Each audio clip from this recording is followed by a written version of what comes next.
പാലക്കാട് കോണിക്കഴി മുണ്ടോളിയിൽ കാൽ തെറ്റി ക്വാറിയിൽ വീണ ബന്ധുക്കളായ 2 പേർ മരിച്ചു. ചെഞ്ചുരുളി സ്വദേശികളായ മേഘജ്, അഭയ് എന്നിവരാണ് മരിച്ചത്. സച്ചിൻ വള്ളിക്കാട് വിശദാംശങ്ങളുമായി ചേരുന്നു. സച്ചിൻ, ഇന്നലെ രാത്രിയോടെയാണ് ഈ ഒരു സംഭവം എന്ന് മനസ്സിലാക്കുന്നു. എന്താണ് വിവരങ്ങൾ?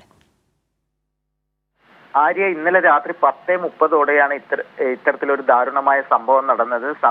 വീടിന് സമീപത്ത് ക്വാറിക്ക് സമീപം സംസാരിച്ച് വീട്ടിലേക്ക് മടങ്ങിപ്പോകുകയായിരുന്ന സഹോദരങ്ങളുടെ മക്കളായ 2 പേരാണ് കാൽവഴുതി വീണ് മരണപ്പെട്ടത്. ചെഞ്ചുരുളി മണികണ്ഠന്റെ മകൻ മേഘജ് 18 വയസ്സ്, രവീന്ദ്രന്റെ മകൻ അഭയ് 21 വയസ്സ് എന്നിവരായിരുന്നു ഇന്നലെ രാത്രി മരണപ്പെട്ടത്. 2 പേരും സഹോദരങ്ങളുടെ മക്കളാണ്. രാത്രിയിൽ വീട്ടിലേക്ക് തിരിച്ചു പോകുന്ന വഴിയിൽ വെച്ച് കാൽവഴുതി മേഘജ് ആദ്യം ക്വാറിയിലേക്ക് വീഴുകയായിരുന്നു. രക്ഷിക്കാൻ ശ്രമിച്ചപ്പോഴാണ് അഭയ് ക്വാറിയിലേക്ക് വീണത്. ഇത് കണ്ട മറ്റൊരു സമീപവാസിയാണ് ഉടൻ തന്നെ പാലക്കാട് കോങ്ങാട് പോലീസിനെ വിവരം അറിയിച്ചത്.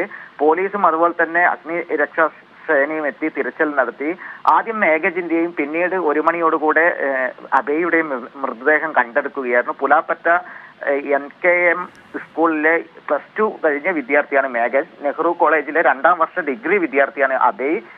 50 അടിയോളം താഴ്ചയാണ് ക്വാറിയിൽ ഉണ്ടായിരുന്നത്.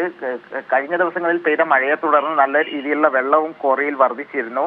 ഇവരുടെ 2 പേരുടെയും മൃതദേഹം പാലക്കാട് ജില്ലാ ആശുപത്രിയിൽ സൂക്ഷിച്ചിരിക്കുകയാണ്. ഇന്ന് നടക്കുന്ന പോസ്റ്റ്മോർട്ടത്തിന് ശേഷം മൃതദേഹം ബന്ധുക്കൾക്ക് കൈമാറും. ആര്യ.